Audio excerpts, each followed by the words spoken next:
자, 오늘도 각 가정에서 예배드리는 여러분 모두를 주님의 이름으로 축복하고 환영합니다.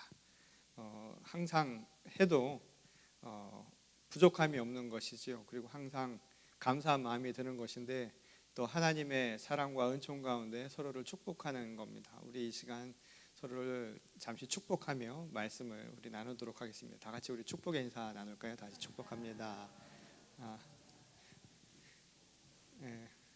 아마 각 가정에서는 누구를 향해서 이렇게 축복을 지금 하는가 궁금해 하실 텐데 곳곳에 여러분들은 보이지 않아도 저는 다 보입니다. 그래서 또 여기에 계시는 분들 또 여러분 각자의 가정에서 또 마음속으로 제가 그리며 여러분들에게 축복의 인사를 함께 나눕니다. 자, 오늘도 계속해서 이 로마서 강해로 우리가 말씀을 나누도록 하겠습니다. 우리가 지난주에 이야기했던 이 로마서 4장 1절부터 8절까지의 말씀은 그 이전에 얘기했던 구원에 대한 부분이죠. 곧 하나님께서 의롭다 하심을 주시는 것, 곧 하나님으로부터 구원을 얻게 되는 그 기준이 뭐냐라고 하는 것에 대한 이야기입니다. 그것은 율법의 행위를 통해서 이루어지는 것이 아니라 오직 믿음을 통해서 얻을 수 있다. 이것이 바로 사도 바울의 주장이었고, 지난 4장 1절부터 8절까지의 말씀은 바로 그 사례로 아브라함에 대한 이야기를 그 증거로 제시를 했죠. 오늘 본문 말씀은 바로 그 이야기를 이어서 오늘 아브라함에 대한 내용을 우리에게 제시해 주는 말씀입니다. 이 아브라함은 이 하나님과 최초로 언약을 맺은 사람이기도 했지요. 그리고 그 언약의 핵심이 바로 구원과 그리고 그 믿음에 달려져 있습니다. 다시 말해서 하나님의 구원은 하나님이 우리에게 언약해 주신 그 선물이지요. 근데 그것이 어떻게 나타나는가 하면 우리의 믿음을 통해서 그 언약이 실현될 수 있다라는 게 바로 하나님과 우리와의 언약 내용이다라는 겁니다. 그리고 그것을 최초로 체결한 사람이 아브라함이라고 사도 바울은 본 것이었지요. 이 하나님은 당신을 믿는 모든 자에게 구원을 허락하여 주신다. 이것이 바로 아브라함의 이야기를 통해서 증거하고자 하는 바로 믿음의 핵심 내용이었다는 겁니다. 그러므로 아브라함은 이스라엘 민족의 민족 족장으로 남는 사람이 아니라 사실은 이 믿음의 모든 자손들, 그들을 대표하는 조상이다라고 하는 것이 사도 바울의 주장이죠. 이 말은 결국 이 하나님에 대한 우리의 인식도 바꿔주는데요. 이 이스라엘의 하나님, 특수적인 하나님이 아니라 믿음의 열방, 바로 보편주의로 나가는 겁니다. 곧 하나님은 이스라엘이라고 하는 특정한 혈통을 가진 사람들의 하나님이 아니라 믿음을 가진 모든 민족의 하나님으로, 보편적인 하나님으로 이제 우리의 인식 세계가 변화되는 것을 보여주는 것이죠. 이 마태복음 3장 9절에서 그래서 예수님도 이런 말씀을 하셨어요. 하나님이 능히 이 돌들로도 아브라함의 자손이 되게 하시리라. 그 말은 뭐냐면 혈통만 가지고 이야기할 수 있는 게 아니라는 거예요. 그거는 마치 돌들을 두고서도 할 수 있는 이야기라는 거예요. 중요한 것은 그것이 아니라 아브라함의 자손이 된다는 것은 결국 믿음의 자손이 된다는 것을 의미한다는 것이죠.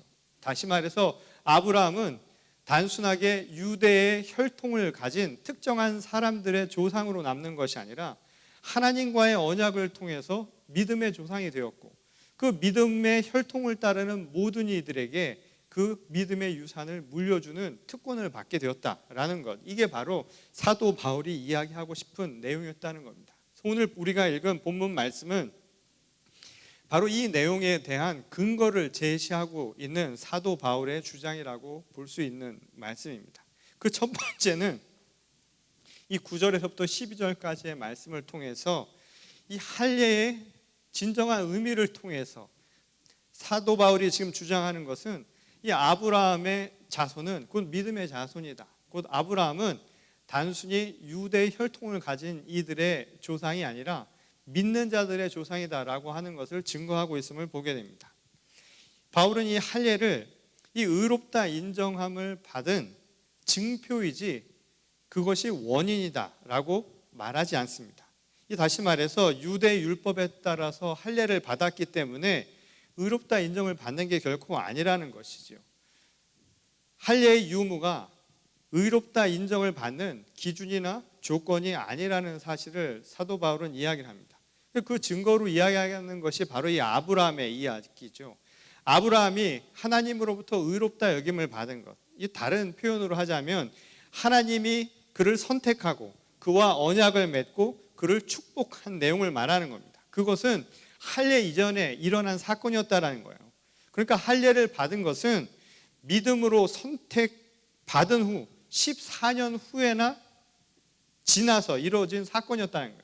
다시 말해서 할례는 하나님의 증표로 주어진 것이지 그것이 하나님으로부터 의롭다함을 받은 원인이 된 것은 아니라는 것을 보여준다는 것이죠. 그러니 사도 바울이 아브라함의 예를 통해서 지금 이야기하고자 한 것은 믿음이 할례보다 우선이 되어야 한다는 겁니다. 뿌리가 된다라는 사실을 기억하라는 것이죠. 그러니 신앙의 본말이 전도돼서는 결코 안 된다라는 겁니다. 이것이 바로 그를 유대인의 조상이 아닌 믿음의 조상으로 봐야 하는 그 첫 번째 이유라는 거예요. 이 두 번째는 13절과 14절에서 이 상속자라고 하는 것의 의미를 통해서 우리에게 이야기를 가르쳐 주죠. 이 하나님은 이 아브라함에게 이 세상을 물려받을 상속자를 허락하실 것이다. 그런 언약을 체결해 주셨습니다. 그것은 아브라함이 무슨 업적을 쌓았기 때문이 아니라 그가 오직 믿음으로 순종했기 때문이라는 거예요. 이게 바로 사도 바울이 보았던 모습이었습니다. 이 상속자라고 하는 것은 행위의 대가가 아니라 그냥 자녀가 되었다라는 그 믿음 하나면 충분하다라는 거예요. 그런 의미에서 율법의 행위로 그것만 가지고서는 결코 상속자가 될 수 없다라는 겁니다. 그것은 유대인들이 생각했던 유대인들의 전통과는 전혀 다른 것을 이야기해 주는 것이죠. 그런데 이때 말하는 행위라고 하는 것은 우리가 믿음으로 행하는 행위를 의미하는 게 아니라, 다시 말해서 믿음에 기반한 행위가 아니라 믿음 없이 이루어지는 가식과 허위의 행위를 의미하는 거예요.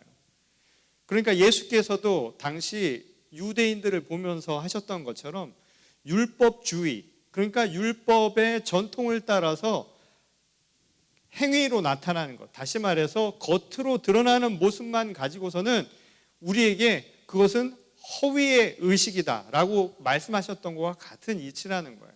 그것은 우리의 믿음을 통해서 마음으로부터 나타나는 행위와는 같은 게 아니라는 것이죠. 마지못해서 행하는 행위와 다름이 없다라는 겁니다. 그런 의미에서 율법의 행위로는 결코 하나님이 말씀하신 상속자, 그래서 하나님과의 언약을 온전히 수립할 수가 없다라는 겁니다. 그리고 이미 이때의 율법이라고 하는 것은, 세상에서 말하는 율법은 더 이상 절대적인 하나님의 말씀이라고 보기 어렵다라는 거예요. 왜냐하면 이미 이 당시에 사람들이 말하는 율법은 오랜 시간을 거쳐서 세속화가 되었다는 겁니다. 다시 말해서 세속적인 관행과 그리고 전통에 의해서 이미 많은 것이 변질되고 왜곡이 된 상태라는 거예요. 그러니 이것을 하나님의 말씀과 동일시해서는 안 된다라는 것이죠. 예컨대 이런 비유를 할 수 있겠죠. 이 빛이라고 하는 것이 태양을 통해서 비치는 것 아닙니까? 그런데 어느 순간에 사람들이 빛을 보고 태양이라고 이야기를 하는 상황이 발생을 한다는 거예요. 태양으로부터 빛이 온 것이지 그 빛을 태양으로 볼 수는 없는 것이지요. 다시 말해서 그 시작과 끝이라고 하는 것을 본 말을 분명히 해야 한다는 겁니다. 그러니까 율법의 해석과 이를 통해서 굳어진 전통이라고 하는 것이 마치 하나님 말씀 그 자체다라고 생각한다면 이미 그것은 왜곡된 거나 마찬가지라는 거예요. 왜냐하면 율법이라고 하는 것은 그 자체로 목적을 갖는 게 아니기 때문이라는 겁니다. 하나님 나라를 이 땅 가운데 완성하기 위해서 필요한 하나의 수단에 지나지 않을 수 있다라는 거예요.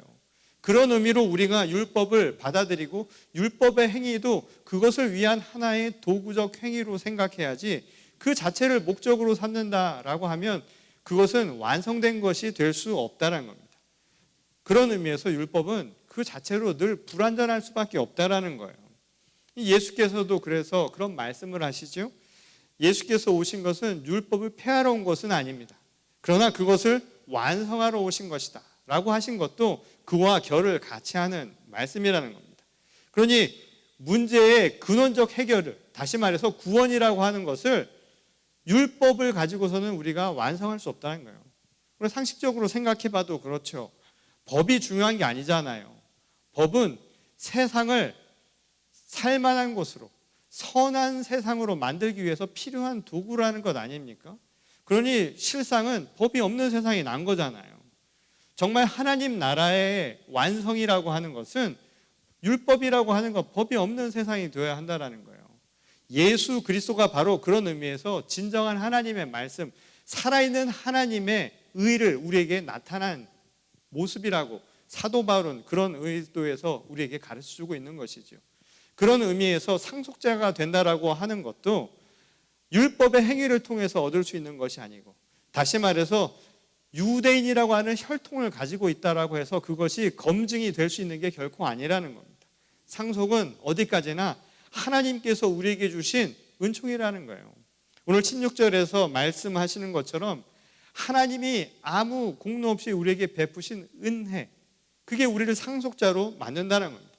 그러니 우리가 무엇을 행해서 거둔 결실이 아니라 하나님께서 우리에게 베푸신 은혜, 우리가 누군가의 자녀가 된다는 것은, 하나님의 자녀가 된다는 것은 내가 되고자 해서 되는 것이 아니라 하나님이 우리를 선택하셔서 우리에게 베푸신 그 사랑을 통해서 자연적으로 얻게 되는 결과라는 것이지, 그것이 우리의 행위를 통해서 얻어줄 수 있는 것은 결코 아니라는 겁니다. 은총으로 내리신 바로 그 약속은 그런 의미에서 아브라함뿐만 아니라 모든 하나님의 자녀들, 하나님을 믿는 모든 자들에게 다 해당될 수 있는 내용이라는 거예요. 하나님은 죽은 자를 살리시고 없는 것을 있게 만드시는 분이라고 믿었던 그 아브라함의 그 믿음을 가진 모든 자들에게 주어진 하나님의 은총이요 축복의 선물이라는 겁니다. 그래서 상속자는 누구나 될 수 있다는 거예요. 그런 믿음 가운데 사는 사람들에게 하나님이 주신 보편적인 선물이라는 겁니다. 이 세 번째로는 이 18절에서 19절에 보면 아들 이삭의 의미를 통해서 아브라함이 모든 믿는 자들의 조상으로 부름받은 것이다 라고 하는 것을 보여주고 있다는 겁니다. 아브라함에게는 아들이 둘이 있었죠. 한 아들은 이스마엘이었고 다른 아들은 바로 이삭입니다. 근데 이 둘 간에 구분이 있지요. 그것은 뭐냐면 똑같이 아브라함의 아들임에는 틀림없지만 어떻게 나왔느냐라고 하는 그 과정이 달랐다는 거예요. 이스마엘은 하나님께서 언약을 세우시면서 그에게 자손을 주시겠다라고 이야기를 했는데, 아브라함이나 그리고 그의 부인 사라는 혈통으로만 생각을 했습니다. 그러니까 유대인들이 생각했던 혈통, 육적인 자손으로만 생각을 했다는 거예요. 그러니 현실적으로 당시 90이 넘었던 아브라함과 사라에게 자식이 생긴다라고 하는 것은 불가능한 일이었죠. 그러니 이스마엘을 얻을 때 자신의 몸종을 통해서 아이를 낳게 만들었다는 거예요. 그것은 철저하게 인간적인 발상이었고, 그것은 혈통 중심의 자손 개념을 갖고 있었기 때문에 그런 생각을 했었다는 거예요. 그러나 사도 바울은 이삭의 얘기를 통해서 우리에게 분명한 증거를 대죠. 이삭은 믿음을 통해서 얻을 수 있는 아들이었다는 거예요. 다시 말해서 아브라함이 조상이 된 것은 혈통을 통해서 육적인 조상이 된 것이 아니라 바로 믿음의 조상이 된 것을 이 이야기를 통해서도 우리에게 증거할 수 있다는 것이죠. 그리고 그것을 통해서 믿음의 조상이 되었다라는 것을 우리에게 다시 한번 가르쳐 주고 있다는 겁니다. 그리고 그 믿음이 결국은 그의 아들을 제단으로까지 올릴 수 있었다는 것이죠. 하나님이 행하신다는 믿음이 없이는 불가능한 일도 행할 수 있었던 것, 이게 바로 아브라함의 믿음이라고 보았던 거예요. 그것이 바로 하나님과 아브라함이 맺었던 계약의 핵심이었다는 거예요. 하나님의 구원, 그 언약의 성취는 바로 그것을 향한 우리의 믿음만 있으면 충분히 이루어질 수 있다는 것, 바로 이것이 아브라함을 통해서 사도 바울이 이야기를 하고 싶었던 것이죠. 그런 의미에서 아브라함과 우리는 아무런 혈통의 관계가 없는 사람들 아닙니까?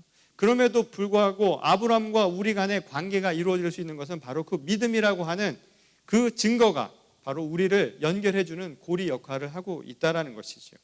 다시 말해서 유대인의 혈통, 율법의 행위를 통해서 우리가 구원을 얻는 것도 아닙니다. 그리고 아브라함이 우리의 조상이 된 것은 바로 그러한 혈통적 개념을 통해서 이루어지는 게 결코 아닙니다.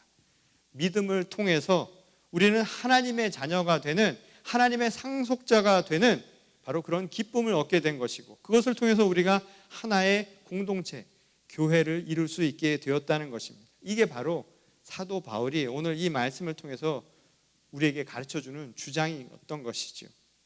중요한 것은 바로 이 믿음의 유산에 대한 이야기입니다. 결국 우리가 아브라함으로부터 받은 것은 다른 것이 아니라 바로 이 믿음의 유산이라는 거예요. 저는 오늘 이 말씀을 통해서 우리 열린교회 성도님들에게도 똑같은 말씀을 전하고 싶습니다. 우리 공동체가 이 믿음의 유산을 함께 물려줄 수 있는 그런 공동체가 될 수 있기를 바랍니다. 그리고 그게 바로 교회의 역할입니다. 하나님 나라를 완수하기 위해서 우리가 가야 할 여정은 다른 것이 아니라 아브라함이 하나님으로부터 맺은 그 언약, 그 믿음을 대대로 물려주는 겁니다. 그래서 하나님과의 언약이 끊어지지 않고 계속 이어질 수 있도록, 그 구원이라고 하는 것, 하나님으로부터 의롭다함을 받을 수 있는 그 언약이 계속적으로 성취될 수 있도록 우리가 대대로 그 믿음의 유산을 물려주는 것, 이게 바로 교회가 가져야 할 가장 중요한 바로 빛과 소금과 같은 역할이요, 그리고 사명이라고 할 수 있다는 것이죠. 저는 그런 의미에서 믿음의 유산을 물려주기 위해서 우리가 해야 할 몇 가지를 여러분들에게 전하려고 합니다. 그 첫 번째는 뭐냐면, 믿음의 유산을 물려주기 위해서는 믿음의 뿌리가 먼저 잘 내려야 합니다. 다시 말해서 믿음의 뿌리를 내리기 위해서는 하나님의 말씀이 우리 모든 것의 중심이 되어야 한다는 겁니다. 그런 의미에서 우리 교회는 하나님의 말씀이 모든 것에 우선하는 그런 신앙 공동체가 될 수 있기를 소원합니다. 그것은 율법적 행위로 드러나는 모습으로 나타나는 게 결코 아니라고 하였죠. 하나님의 말씀은 우리가 생각하는 그 이상입니다. 우리가 알 수 없는 그 너머에 있는 것이죠. 그러니 우리는 하나님의 말씀을 바라보는 시선의 자유함이 있어야 되고, 그것을 나누는 데 있어서 서로를 포용할 수 있는 포용력이 있어야 합니다. 그런 의미에서 하나님의 말씀을 증거하고 하나님의 말씀의 뿌리가 내린 교회라고 하는 것을 확증할 수 있는 증거가 뭐냐면 공동체의 모습이 열려 있어야 한다는 거예요. 우리 교회 이름이 뭐예요? 열린교회잖아요. 저는 우리 교회가 이름처럼 늘 열려있는 포용력 있는 교회가 될 수 있기를 소원합니다. 꼭 그런 교회를 만들어갈 수 있기를 원합니다. 두 번째로는 믿음의 유산을 물려주기 위해서 뿌리를 잘 내리면 그 뒤에는 씨를 잘 뿌리듯 물을 잘 주어야 합니다. 열심히 씨를 뿌리고 물을 주는 일에 힘써야 합니다. 이 다른 말로 이야기하자면 자기 신앙생활을 늘 점검할 수 있어야 합니다. 성화된 삶을, 신앙생활을 유지할 수 있어야 한다는 것이죠. 예배에 힘써야 합니다. 그리고 개인 영성과 같이 날마다 기도에도 힘써야 하죠. 예배에 힘쓰고 기도에 힘쓰는 것은 여러분 개인의 영성을 위해서 대단히 중요한 일입니다. 그러나 이와 함께 저는 선교적 사명을 통해서 사회적 영성도 균형 있게 함께 지켜나갈 수 있는 우리 공동체가 되기를 원합니다. 내 개인만이 아니라 세상을 위해서 참여할 수 있는 공동체가 되어야 합니다. 세상을 향한 시선을 멈추지 말아야 합니다. 한 손에는 성경 말씀, 하나님의 말씀이 있다면 또 다른 하나에는 신문을 두라고 한 것처럼 세상이 어떻게 돌아가는가를 보면서 세상을 섬기고 또한 하나님의 복음을 전할 수 있는 선교적 사명을 감당할 수 있는 그런 공동체, 그런 교회가 되기를 소원합니다. 마지막으로 세 번째는 믿음의 상속자들을 잘 길러내야 한다는 겁니다. 그것은 뭐냐면 우리의 시선, 우리가 섬겨야 할 대상을 분명히 하라는 것이죠. 우리는 다음 세대를 길러낼 수 있는 시선을 가져야 합니다. 우리의 시선은 지금에만 멈춰 있는 것이 아니라 영원에 가 있어야 한다는 거예요. 더 먼 곳을 바라보고 앞으로 교회도 더 먼 길을 향해서 나아갈 수 있는 교회가 되어야 합니다. 그들이 열매가 되어야 하기 때문입니다. 그래서 다음 세대를 늘 생각할 수 있는 교회가 되었으면 좋겠습니다. 저희 교회가 이곳에 지금 세워진 지 34년이 되었습니다. 지난 34년 동안 저희 교회를 통해서 많은 젊은이들이 하나님의 자녀로 거듭나고 또한 하나님의 믿음을 안고 믿음의 유산을 이제 함께 물려주기 위해서 이 세상 밖으로 많이 나갔습니다. 저희 교회가 바로 그러한 믿음의 유산을 물려주기 위한 공동체로서 다음 세대를 늘 생각할 수 있는 교회가 될 수 있으면 좋겠습니다. 그러기 위해서 여러분 시선을 넓혀야 됩니다. 지금 순간 과거에 몰입해서는 안 됩니다. 새로운 변화를 두려워하셔서도 안 됩니다. 늘 새로운 도전을 맞이할 때마다 그것에 응전할 수 있는 마음을 가지십시오. 모세에게 주셨던 하나님의 축복이 그것으로 멈춘 것이 아니라 여호수아를 통해서 또 끝까지 이루어진 것처럼 이제 새로운 길을 향해 나가는 우리 공동체에 있어서도 다음 세대와 또한 다음 리더십을 항상 준비하며 그것을 향해 나갈 수 있는 열린 공동체가 되어야 할 줄 믿습니다. 믿음의 유산을 이런 마음을 가지고 점점 넓혀 나가면서 확장시켜 나가면서 하나님의 나라 그 지경을 넓혀 나갈 수 있는 우리 교회가 될 수 있기를 바랍니다. 아브라함의 믿음은 어느 특정한 사람들, 어느 특정한 시대에만 걸쳐서 이루어진 게 아닙니다. 전 세대를 걸쳐서 그리고 모든 공간을, 모든 민족을 다 포괄하는 것이었습니다. 오늘 우리 교회가 닮아야 할 믿음의 모습도 바로 이 모습이겠죠. 그래서 그런 믿음의 유산을 앞으로 온 세대와 온 열방을 통해서 함께 나눌 수 있는 주의 거룩한 공동체가 될 수 있기를 바랍니다. 그런 말이 있죠. 호랑이는 죽어서 가죽을 남기고 사람은 죽어서 이름을 남긴다라는 말이 있습니다. 여러분, 그리스도인들은 죽어서 믿음을 남기는 겁니다. 그 믿음을 유산으로 넘겨주는 것이죠. 그래서 남아있는 자의 가슴에 새겨주는 겁니다. 삶의 소중한 가치가 무엇이었는가? 삶의 목적이 무엇이었는가? 내가 하루하루 살아가면서 내 삶의 작은 행복감을 누릴 수 있는 그 원인이 어디에서 왔는가? 바로 그것을 사람들의 가슴에 새겨두고 가는 겁니다. 오늘 그리스도인으로 우리는 이렇게 만났죠. 그리고 언젠가 또 우리는 하나님의 뜻이 있어서 또 각자의 길을 가야 할 그런 운명을 가지고 살아가는지도 모릅니다. 그러나 우리 서로에게 이런 믿음의 유산들을 남겨줬으면 좋겠습니다.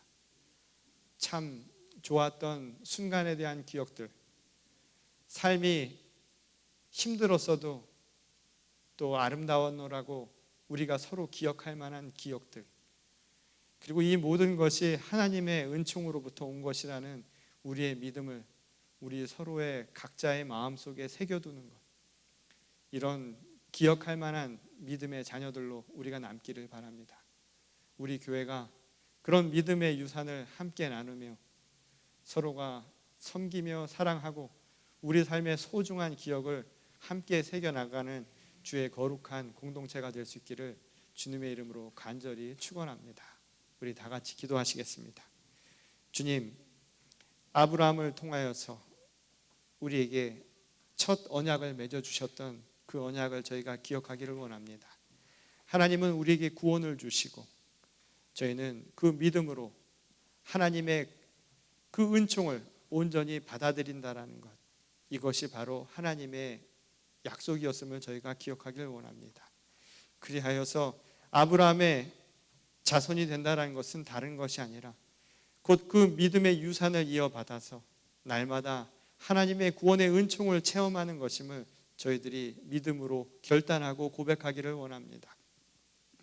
이제 우리에게도 그 믿음이 주어졌으니 하나님, 각자에게 그저 너희가 의롭다함을 인정받는 것으로 그치는 것이 아니라 이 믿음의 유산을 우리 후세에게도 또한 우리 주변에 있는 온 열방에게도 전할 수 있는 선교의 사명을 감당하는 주의 거룩한 공동체가 되게 하여 주시옵소서.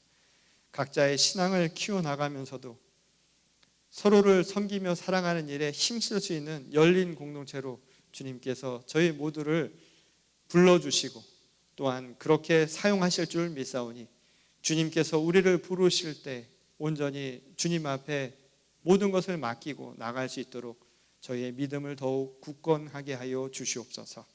오늘 우리의 교회 공동체를 주님 앞에 올려드립니다. 우리 열린 교회를 기억하시고 앞으로도 우리에게 주신 그 사명을 잘 감당하면서 믿음의 뿌리를 내리고 또한 믿음의 성화를 잘 이루어서 다음 세대를 잘 섬겨나갈 수 있는 주의 거룩한 교회로 삼아주실 줄 믿사오며 거룩하신 우리 주 예수 그리스도의 이름으로 간절히 기도드렸습니다.